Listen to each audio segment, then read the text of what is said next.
Welcome to the Pinnacle of Life, where we build foundations and repair bridges. Today we have an amazing topic about the relationship amongst the siblings and parents. That is nuclear families and extended family members. Have you seen where siblings and parents love some of the children more than the other? You find wrangles whereby siblings hate each other, even to an extent of disowning one another. There's so much that I want to discuss all these matters among the relationship amongst these siblings and parents. Yes. Karibuni sana. What would you say about this relationship? Family relationship is very crucial for human race. It is the center that holds the society together. There is no society without a family unit, and therefore we should adhere and build up family relationships. Wow. It begins from the single person to the spousal relationship to the children, and then to the children and all that. That family unit is very crucial in the society, because that's where we get society, we get the nation, we get the community, we get the church, we get the corporations. So family relationships are very crucial in human existence. Wow. To what extent should maybe the siblings relate to one another? Because we find a very close relationship, they lead to incest and many other things. And you see, if there is no close relationship, you find there is no complete relationship. You find people meet only in barriers. I would really love to know, to what extent should they relate? Family relationships, they are covenantal relationships. Especially where it is a blood relationship, it means my blood carries my brother's blood, my parents' blood. There are also guardianship relationships where probably it is an adoption process, it's a guardianship relationship where someone adopted someone as a child. So those are covenantal relationships.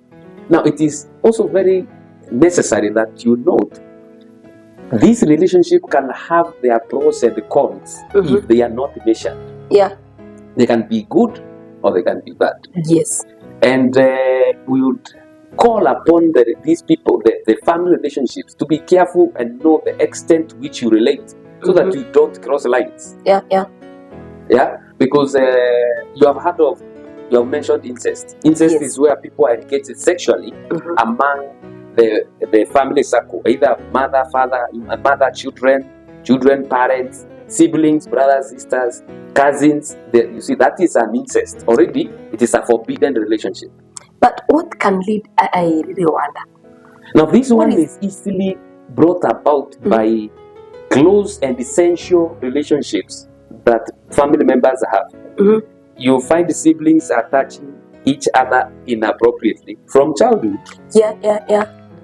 They are dressing inappropriately, privately in their family circles. You see, all these essential relationships. Or they are there are those who have been closed in so much, they have no freedom of interacting with the external world. Oh, yeah. So the only opposite sex person you know is your sister. The only opposite sex person you know is your brother. You spend more time together. You're already in adolescent and you are sleeping in the same bed. You're already grown and you're over 10 years and these people are sleeping in the same bed. You are in adolescence when actually your sexual emotions are aroused so much and you are enclosed in the same place. That is treading on dangerous waters. There is a possibility of these people sexually getting attracted to each other. Do you really want to mean that also this one can mean that the parents are also not careful to see the growth, the stages to which their children are? If maybe they are 3-4 years, you shower them together, you continue the same thread. It is always an issue with the parenting. We are not talking about parenting today, but the extent to which the parent is involved in how you bring up these guys affect how they are psychologically and emotionally growing. And you see, we are talked about incest. There is also molesting of the children sexually, either by parents or house helps or house boys. You can imagine a boy who is around 5 years going upwards is being cleaned by a house help, and you don't know to what extent that house help goes. They can sexually arouse these boys if they are boys, and you may never know. I have heard of many confessions about boys who started sexual relationship with house helps at that tender age. Oh my God. So mtoto ako primary, ako 5 years, ako 10 years, they have actually having sex with the house help. They are gone too much, and to the extent that and you parent, you are too blind to see the relationship between them because they are always intertwined. So there is an issue of molesting that can also happen. So parents have to be very careful how you bring the boys and girls together as you raise them. And also how you contain them, because there is a way you contain them. They have no way of expressing them to the opposite sex out there, and that's how it brings incest. Be careful also how the house helps are taking care of the boys. You think they have no senses, no sensual senses. A child at 5 years, they have sensual. Have you not found a small boy having an erection? Morning. Leave that alone. But it happens. That is a sensual trigger in a boy's life. And also he is curious to know what is happening. So you have not paid attention to that boy, and as they go by, and then if the girl who is raising them or taking care of them is naughty, that's how they begin it. So the child is sexually molested by a house help without the parent knowing. Nowadays we are living at the time when parents, everybody is busy work, online busy work. World where the woman has been empowered and everybody is working. The mother is empowered, everybody is working. So we all come late at home. It's the house help who is putting the boy to the bed. Is the one who wakes up in the morning to prepare them to school, receives them from school, cooks for them. You're already affecting the family relationship between a mother and a child. So we need to pay attention to the child from that toddler infant age as they grow up, so that we are able to draw lines between the relationships we have. The other thing is that families, there are people who grow their children well, they are parented them well, they talk well, they do well. You find there are family relationships that they have grown to the extent they become business partners. Unapata biashara, the father, the mother, the children are also doing business. The same business. They have grown themselves holistically to the extent that they can also do business. But I would want to say this. Family members are not your friends. Your children cannot be your friends.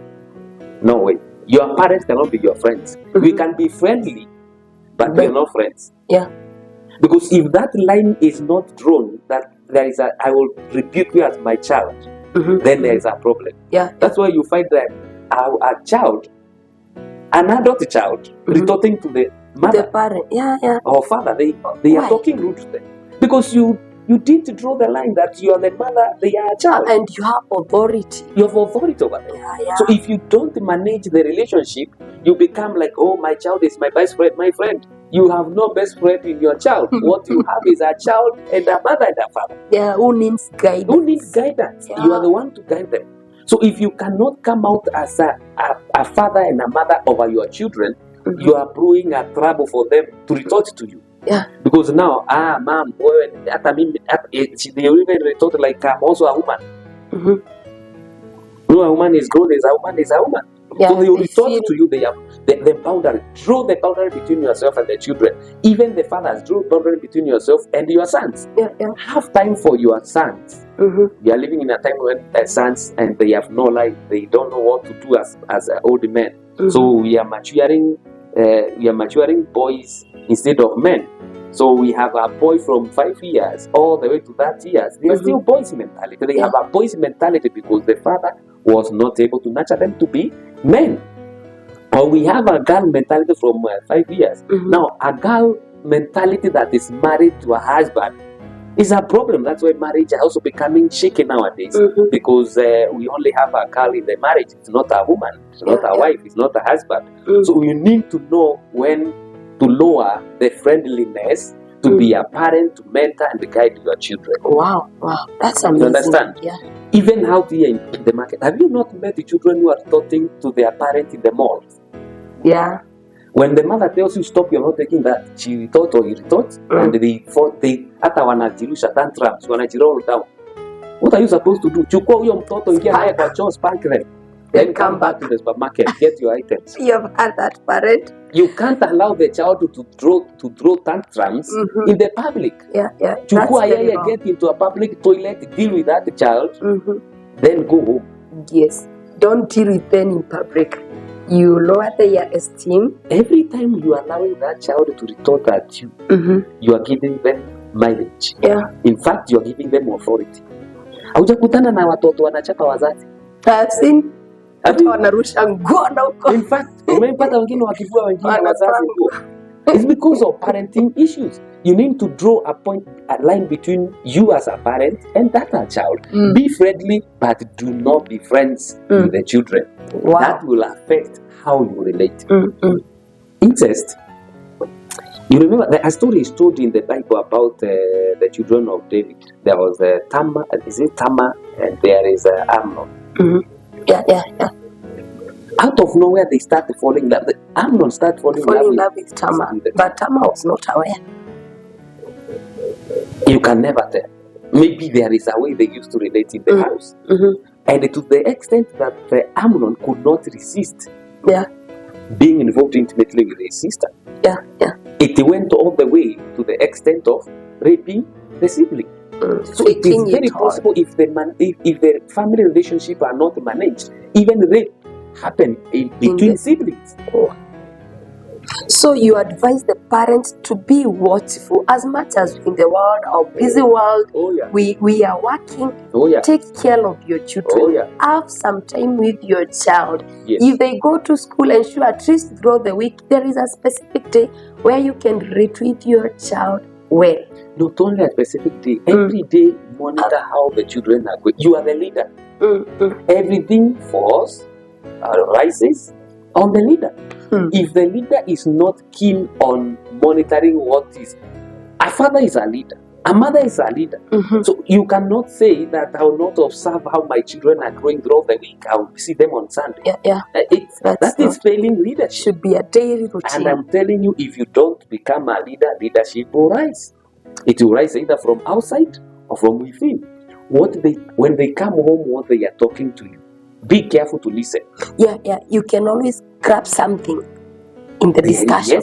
You always learn something. If your child is getting molested out there, you hear when they are talking to you. But if you have no time, you listen, you cannot learn. I've heard you. Let's go now to these are young child, now grown-up children like you and me. Our relationship between you and your parents. I have seen or have experienced where children disown. No, this one is not my sister. This one is not my brother. This one, huyu alikuja na mama. And why? Because of property issues. Whereby now, the other one wants to have larger portions of the property to an extent of disowning their brothers or the parents disowning the children. Or you find parents laughing one child more than the other. And one thing I have noticed, whereby you find like a family of 3 or 4 children, parents loving one child more than others at their older stage. The one that was loved, kuna kuanga na tumashida tu hapa na pale, mwenye anakaa amechukiwa. There is a way they thrive. How can you advise now the parents to balance the relationship with their, I don't know, is it the fear of the children? I have said, you are not friends with your children. Be friendly, but be parents. The other statement I'll make is this: never show favoritism among the children. Treat them equally, regardless of who is wise, who is clever, who is more adroit with resources. Treat them equally.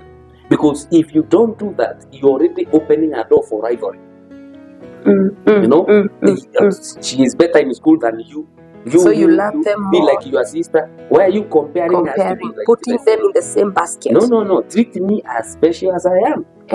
Treat us equally. Some of us have more resources than others. treat the other one in a different way, because you are creating rivalry between these children. In fact, you are making them to feel bitter towards you and towards the other one. That's why you find some children kill their parents and even kill their siblings. Or you find them committing suicide because in their own house there is a problem. The other thing that I need us to notice, your siblings and your parents are not born to be your friends. They are people, bloodline relation. And they may never be nice to you as people are nice out there for you. But at the point of their need, the Bible says they are born for adversity. Brothers are born for adversity, but the friends love at all times. So our siblings, don't wait for them to always applaud you. Oh, you have done this. You might buy them pay school fees for their children, and they'll show you their back the next day. You may give them money, lending them money, and they will never get it back. What will you do? Will you kill yourself? You just keep going, because they are born for adversity. So don't look at them like your friends or like your enemies. They are just siblings. You have a blood relationship which you have to maintain anyway, because that is what family is for. This thing about my sister said, my brother said, hiyo vitu tumeishi kusema kutoka utotoni. That's why I used to report to my father about us, report to my mother about us, I report you. That is a thing among siblings. But at the end of the day, you find the children and the parents are united in the same table. What the enemy does, it capitalizes on breaking that relationship, so that families don't sit together, to eat together, speak together, pray together. But don't open that door. Even if you have differences with your brother and sister or your parents, just put it aside, meet together, talk together, share together. That is how we build a family relationship. Wow. I'm thinking about family and in-laws, because right now I'm from a family, you're from a family. The other thing that happens is how I treat you in the presence of my siblings matters a lot. It also affects how our marriage is affected. And it also either bonds us together or creates a wider rift. So we need also to be very careful how we treat our spouses in front and among our siblings and our family members. But whatever you do, ensure that you don't draw a battle line between yourself and your siblings. You talked about the property. These things they are so rampant in Africa. People are denying their parents, others are denying their children, and also killing. I have actually had the children kill the father because now he is old and they want to get the land, and the father is not dying. He's not giving them the land. So they decided to marry. Oh my God. The law says if you killed someone because of the property, for example your father, actually you will this not also property be a partaker of that property. Is not even yours. It's for the parents. Why are you killing your parents for the property? Why are you disowning your brother? See, alcohol. Go look for your property. Wengine wanachukia brother zao ati hawawasaidii. Go you look for your property. Go hustle there as they hustling. Don't kill each other for the property. But those things are real. The best way to deal with this is detach yourself from the ancestral properties. The world is big. Wacha kukaukia kwa hiyo kabelenti yenu kwa kaploti ya 20 points. The world is huge. Go out there. There are mashamba limitless. Hata macho imalize kuangalia. There are a lot of properties there. Go out and work out. Don't kill your brother, don't kill your sister, don't kill your parents for the properties. But please note that a family unit is very crucial. Do whatever it takes to hold it together as a family. Wow. Yes. As we conclude this matter, msikilizaji, when is the last time you called your mother? When is the last time you called your father? When is the last time you called your brother or your sister? Check on them. Kama ni wazazi, watumie ka credit hapa na pale. Hata kama you've not visited them, ensure at least there is something that is going on. A call a 1 minute call can change Buy them your a credit. Yes, credit. Yes, so. Ya so. Yeah. Wape 500 waende kwa village wakisema vile mtoto amebarikiwa. Amebarikiwa, and they will bless you the entire of your It's life. not about how much. Yeah. It's the heart. The heart. Yes. Yes. Thank you very much for listening to us. May the Lord bless you. Pinnacle of life. Let's meet at the peak. Amen.